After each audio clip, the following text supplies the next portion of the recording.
Acclaimed master dreamer and an expert on building brands from scratch. He will be formally introduced by the creative and managing director of Springtime Design. Ladies and gentlemen, please welcome Mr. Chris Dinko.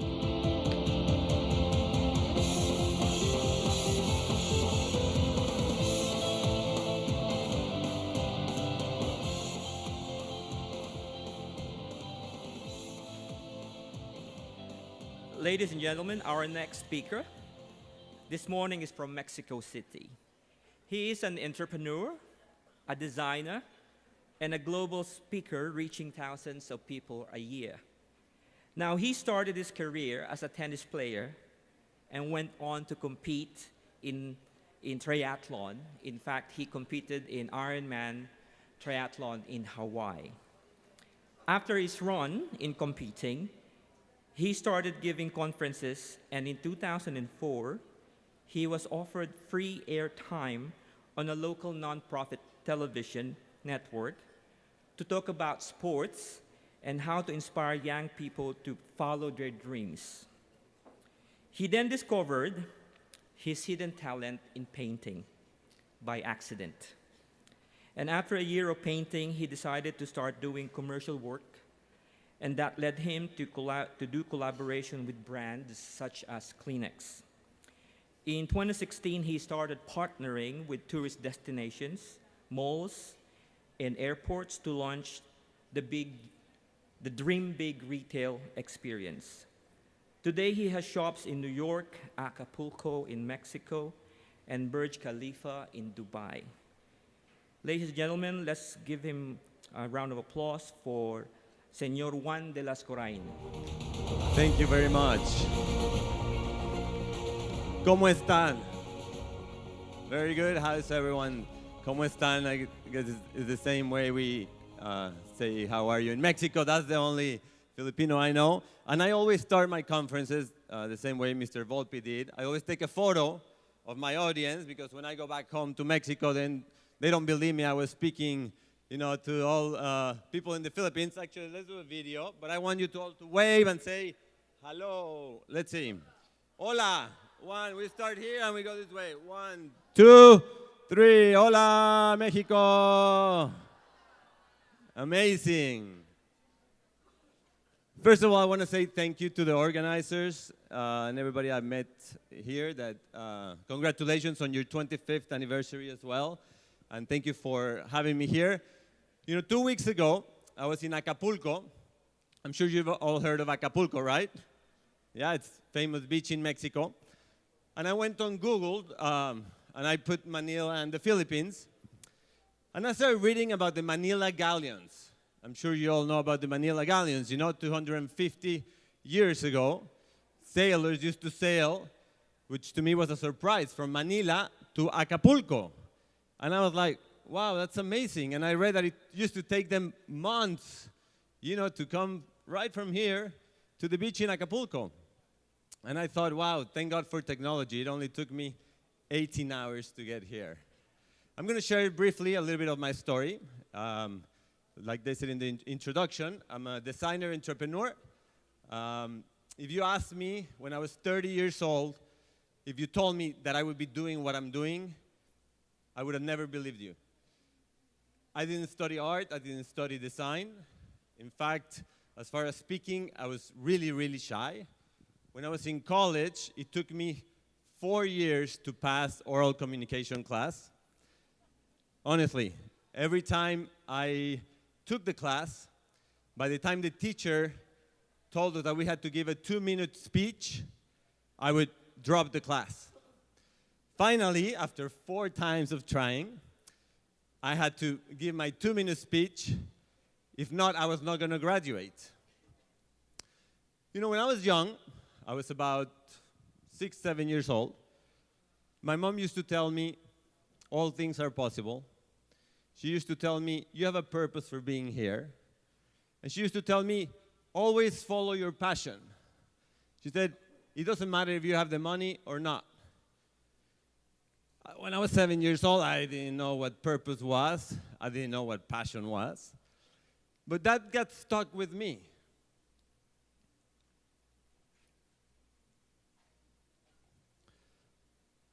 I like the introduction said, I grew up, playing tennis. Then I was a triathlete. And in the year 2000, I ended up in Los Angeles. I had a friend of mine. He was coaching tennis in Beverly Hills. Everybody knows Hollywood and Beverly Hills, right? I had studied business in school. And I moved to Los Angeles with this friend of mine.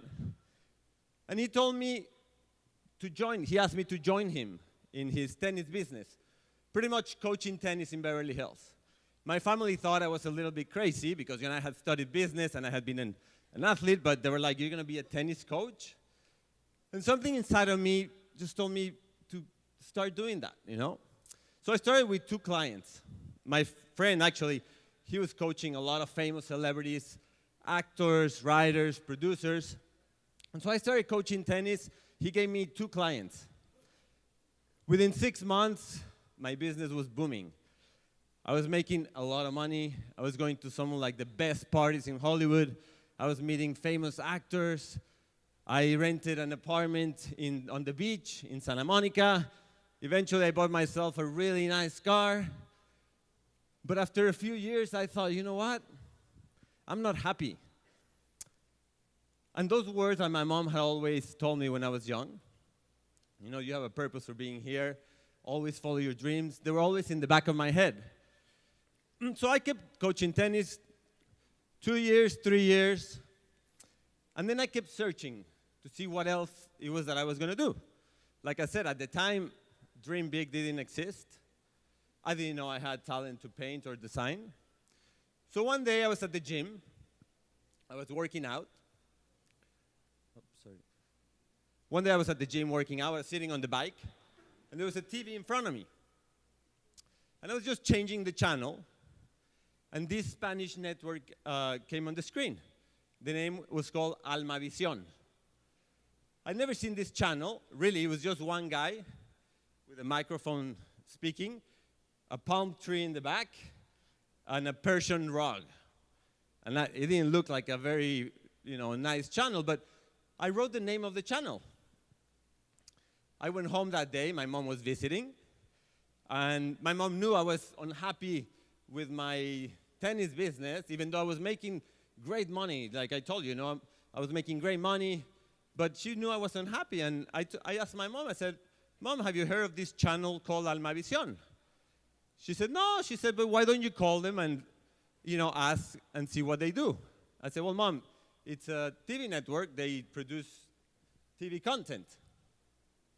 She said, "Well, give me the number." So I left, 2-3 days went by. One day I get home.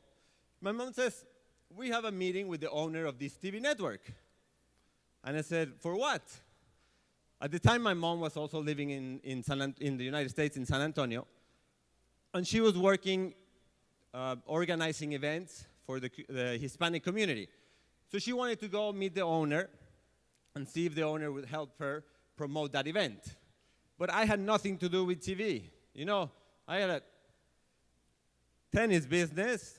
I had an international relations degree from college. And my mom convinced me to go with her. Finally, we walked into this TV network, downtown Los Angeles. Actually, the front end of the network was a fruit warehouse. And then I got there and I'm like, "Mom, this doesn't look like a TV network." She said, "Shut up." We walked inside. The first thing I saw was that studio, the palm tree with a Persian rug and 2 cameras. They walked us into the main office, and then the owner came out. And I was just there sitting. I was actually thinking I'm wasting my time here. We sat, and the owner started talking to my mom. And after 5 minutes, he asked me, he said, "Hey, what do you do?" And I was like, "Okay, I coach tennis. I studied business." And he said, "Why don't you start a TV show here?" And I said, a TV show? He said, "Yeah, why don't you start a TV show to inspire young people?" And I thought, this guy is crazy. My mind thought, this guy is crazy. And the first thing my mind thought was, well, ask him how much money he can pay you. Because that's the first thing I said. I said, "Okay, if I do a TV show here, how much are you going to pay me?" And he said, nothing. He said, we're a non-profit TV network. But he said, I give you 30 minutes of free airtime every Saturday morning if you can do a TV show to inspire young people. Like I said, my mind said, you're crazy. But there was a little voice inside of me. Everybody has heard that little voice, right? Intuition or God. That little voice said, tell him yes. So I said yes. We walked out of there. That night, I got to my apartment, and I took a white piece of paper, and I wrote down, literally, first I was like, God help me, I don't know how I'm going to do this TV show. I never, interviewed anybody. I don't edit. He's not going to pay me. And I wrote down in this white little piece of paper, dream big. And I said, I wrote down that I was going to start a company that was going to inspire people to follow their dreams. And this company was going to first do this TV show. Then we were going to develop products. And then we were going to develop a platform to give back, to inspire other and help other young people to follow their dreams. So 2 days went by, and I had to start my TV show. So I called production companies in Hollywood. I got one meeting with this one big production company. I walked into the meeting one day, and he was the vice president of sales, and the first thing he asked me, he said, how much money do you have? What's your budget? And I said, I don't have a budget. And he kept looking at me, and he said, okay, I will sponsor the first 10 shows for you. I'm going to show you a little video of the beginning of what was Dream Big.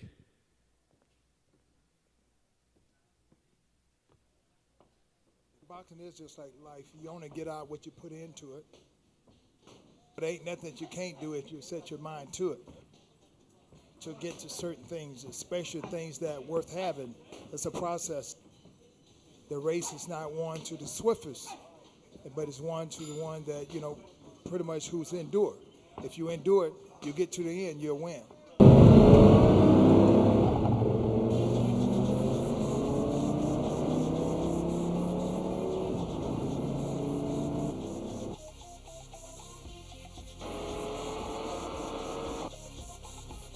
Tell me about your song, Reach for the World.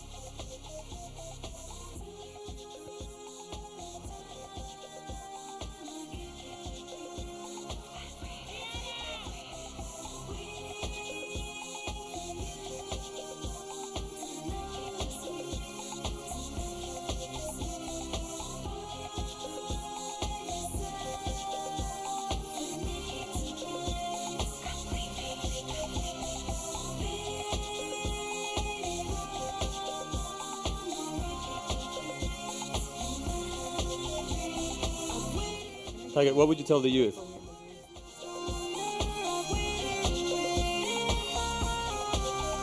When I got out of college, I came here to the NBA, but I knew I was missing something because I thought, man, this is all great. I'm doing well. I'm making a lot of money, and this is great, but I'm just not happy. I'm tired of coaching tennis.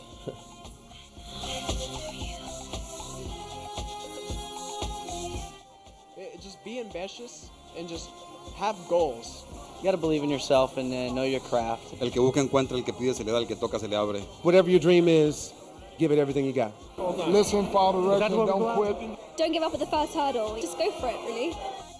Hard work pays off. Listen to your gut. Lo más importante es el deseo de ser. Practice. Practice. Always makes perfect. Follow your dreams. Never give up. Other things are possible. Find something that you love to do and work hard at doing it well. I started seeing a lot of movies, and I thought that I should get in the acting business. So I got a manager, I got an agent, and then I got on auditions, and then I became an actor. Be yourself, whatever it takes. It's like an old agent, he saw me, he's like, he's really cute, so it came all the way to here. Say just keep on trying, and you'll eventually make it. Yeah, you'll eventually make it. Never give up. Never give up. Hey, what would you tell young kids to inspire them to follow their dreams? I would say go for it. Sky's the limit. Be careful of advertising. Be careful of the media. Look for the truth. Do the truth research, because the truth is really where any freedom is going to come from. And the media and, politicians don't necessarily tell you the truth. Live your dream. That's all you got to do, and God bless. It's about setting a goal and chasing it down.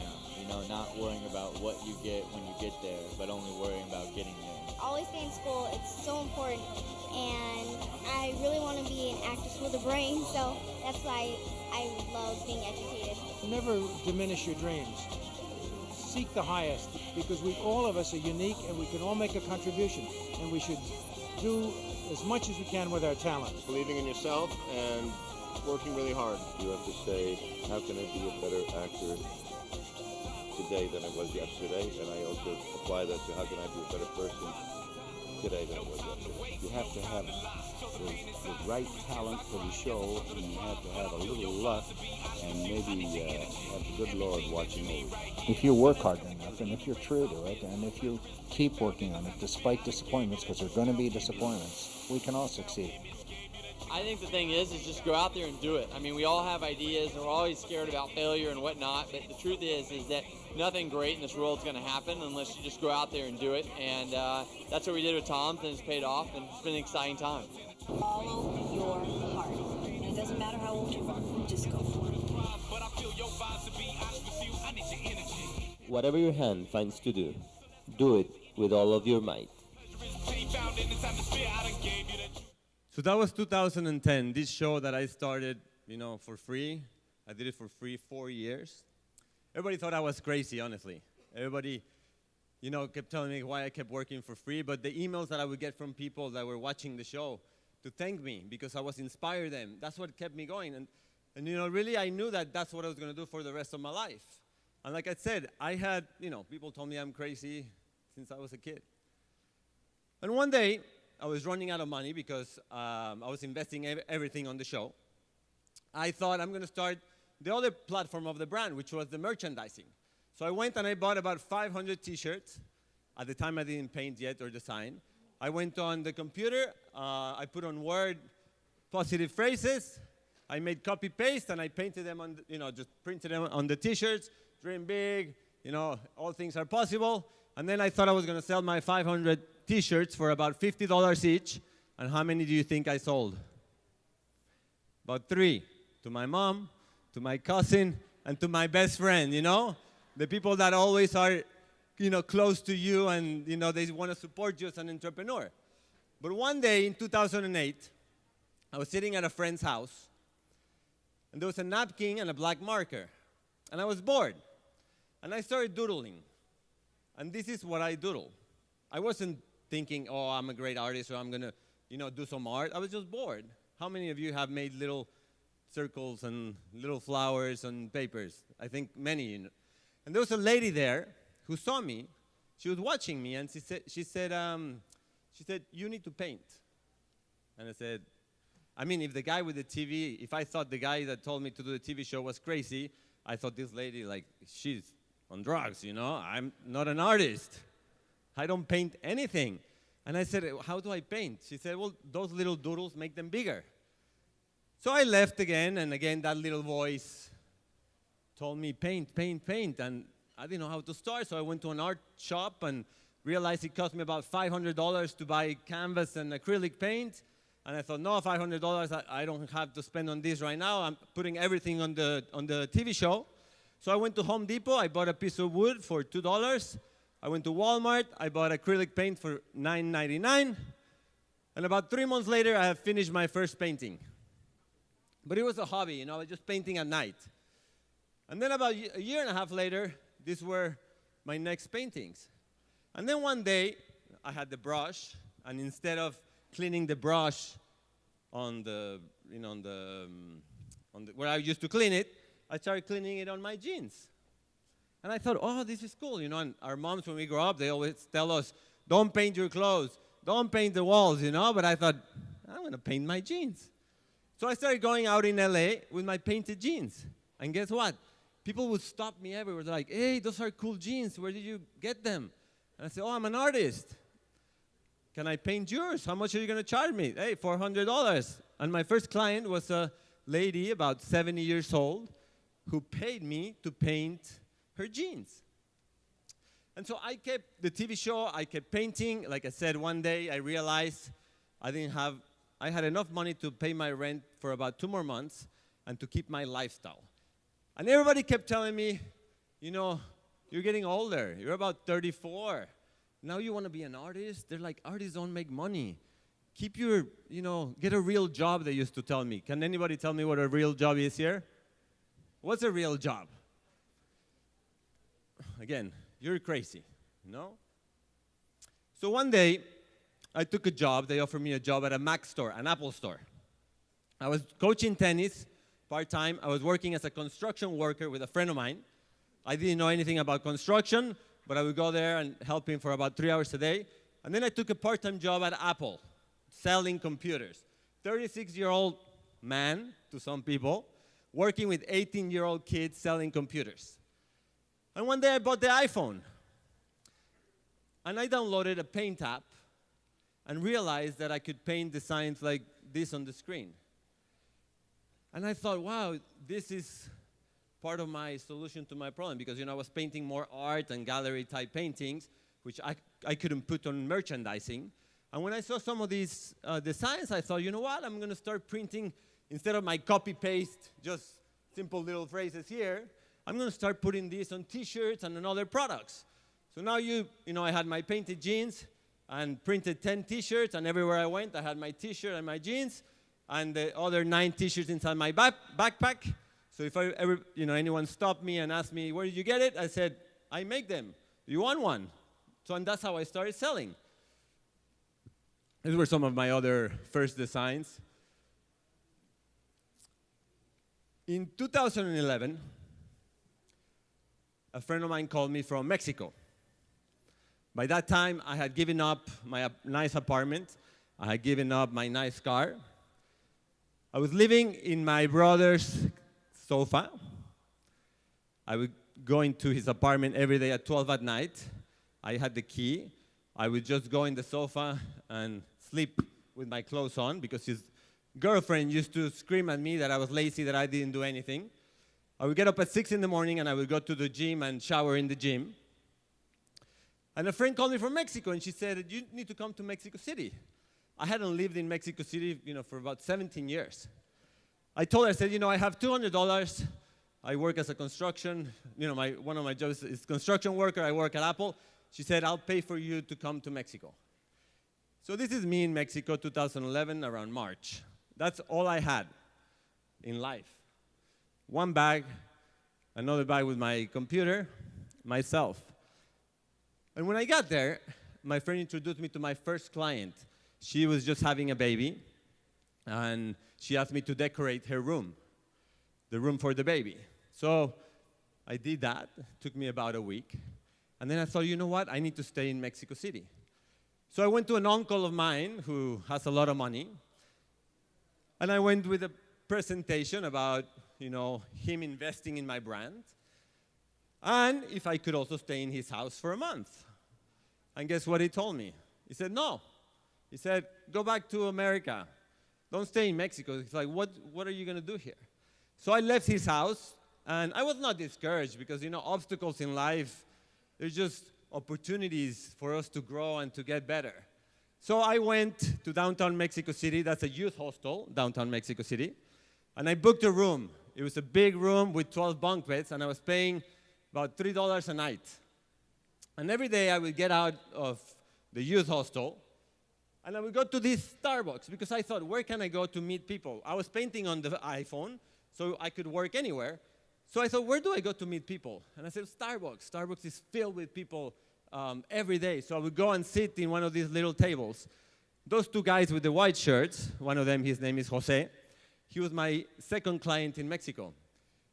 First day I walked in there, I was sitting. He saw my jeans. He said, those are cool. I said, oh, I paint them. But a week later, he gave me his jeans, I painted, and I charged him. And then one day I met a lady here in Starbucks who printed notebooks. We were talking, and she said, you need to make some notebooks with your designs. I said, well, how much are they? And I made numbers, and I had enough money to print 10 notebooks with my designs. So she gave them to me. Then I started thinking, where am I going to sell my notebooks? And I said, Starbucks. But I didn't go to the corporate office. I thought, I'm going to try out to see if I can sell them in my little table. So I would go there every day. I would sit on the table. I put my notebooks all spread out because they're really colorful.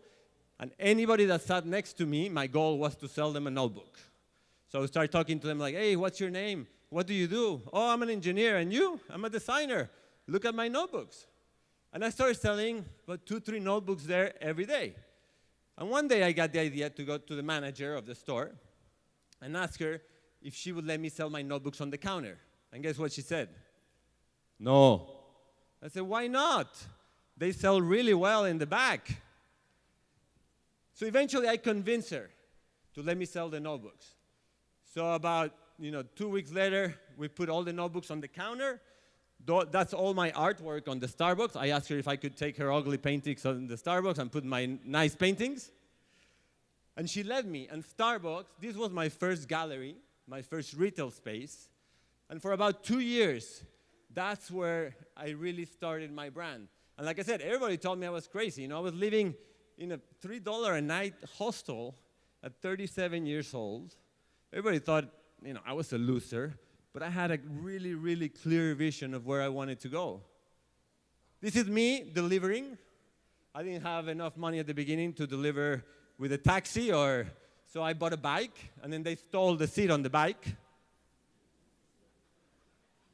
So for about a month, I didn't have money to buy a seat to deliver these were prints that I had to deliver to clients.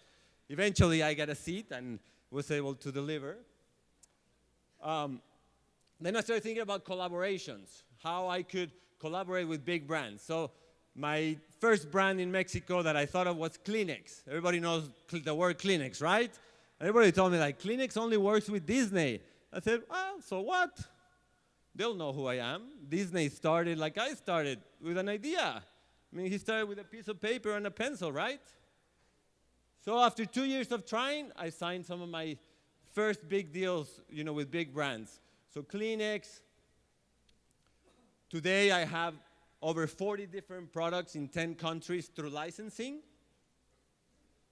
We work in Mexico, in Spain, in France, in Colombia, in Turkey, in Norway, through the licensing part. And I also, about 2 years ago, I started developing the idea of my own retail stores and my own shop-in-shops.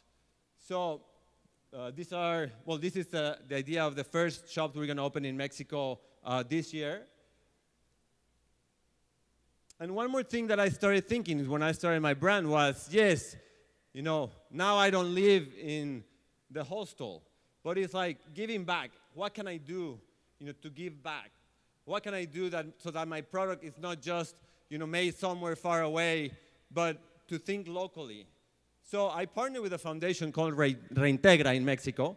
They work with underprivileged youth, and they started several businesses. One of the businesses is a screen printing business. So 80% of the products that I sell in Mexico are done by these youth in this foundation, from T-shirts to caps to thermos to mugs. These are some of their workshops. This is one of our shopping shops in Acapulco, Mexico, that we have now.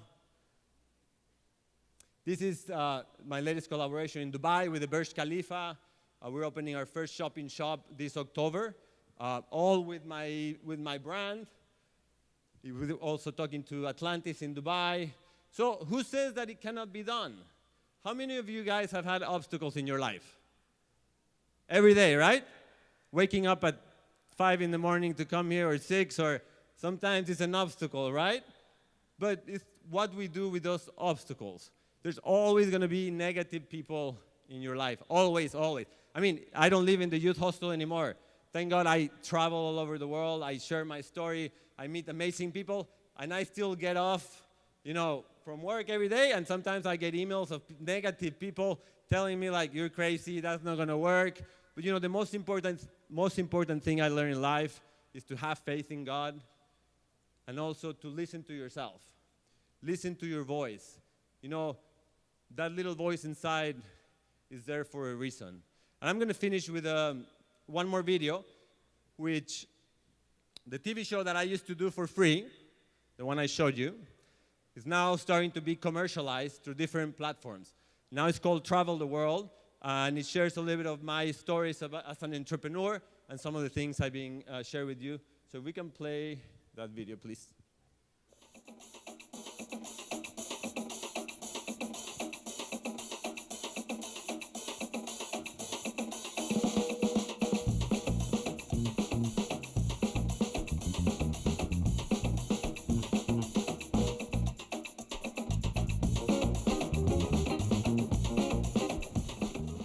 Hi, this is Juan de Lascurain.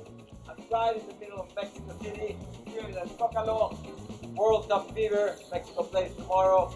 This is actually an exhibition done by Locos por el Arte, which is an organization in Mexico that takes artists from different countries. But I'm going to show you a little bit of my city. This is the city where I was born. I'm going to show you some of my favorite places. I'm going to talk to a non-profit I'm working with that is actually making my product. So don't go away. Welcome to my house, and this is, like I said, mi casa es tu casa, which means my home is your home. That's how we say here in Mexico. I'll give you a little, just quick tour. These are some of my paintings, more of my work. Also this one here is another painting that I did a few years ago. And today, it's been an amazing journey. I'm gonna do a little bit more here, and then we're gonna go to Carrer de Artistes.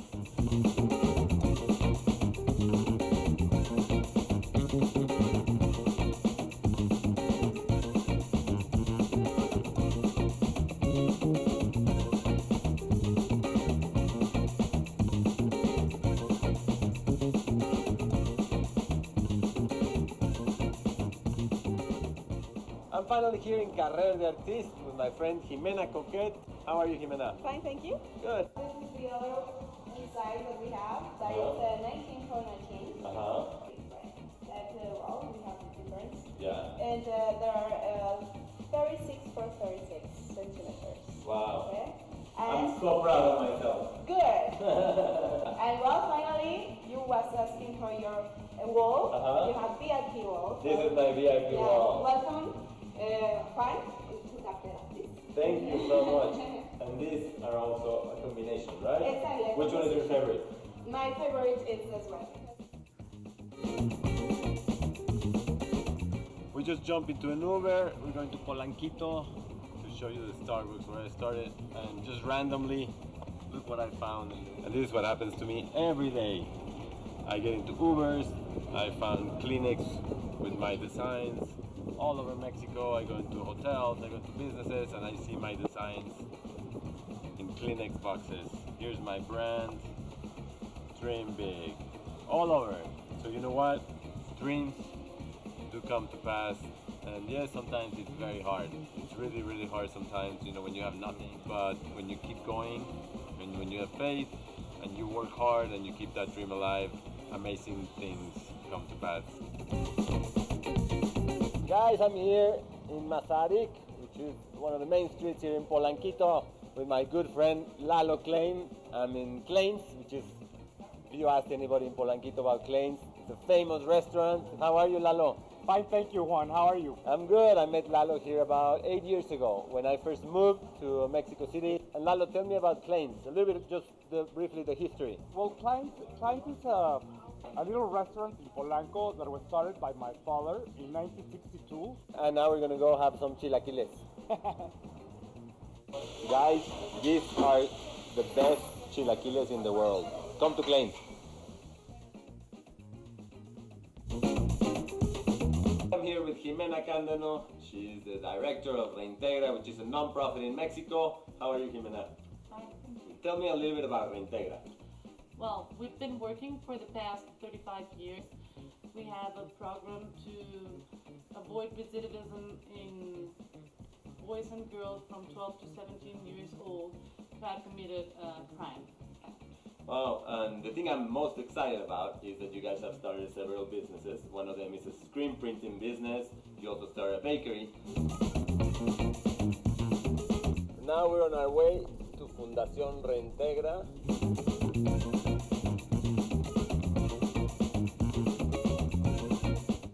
And this is one of our shopping shops here at Princess Mundo Imperial.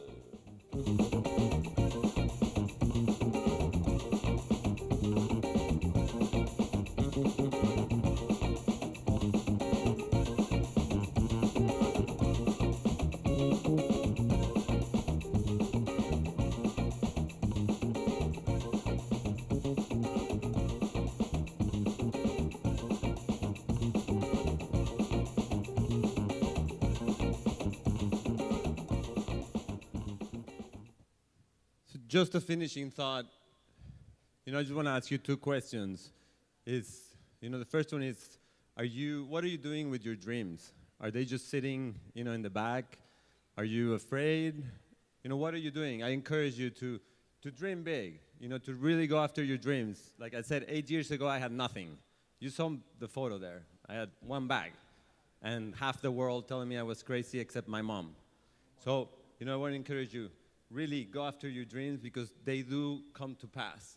And second is, through retail, what are you doing to inspire others? What are you doing to giving back? Because sometimes we get so focused on money and yes, we need to make money and we need to, accomplish our things, but we forget about the person next to us. So I want to encourage you to, give back, and thank you so much for the opportunity to have me here. I have a booth in the back. If any of you want to come by and say hi, I would love to meet you, and come to Mexico. Anytime you want to come, I will host you there. Thank you so much for your attention. Thank you very much. We'd like to request Mr. De Lascurain to please remain on stage, sir, as we call on the following to present you our plaque of appreciation. Let's have on stage Ms. Rose Ong, PRA President and SCVP COO of Wilcon Depot. Joining her, Mr. Roberto Claudio, PRA Vice Chairman, and Toby Sports Chairman. Mr. De Lascurain will be receiving gift tokens from Travel Club Prime Group of Companies and the PRA coffee table book, Lives, Legends, and Legacies.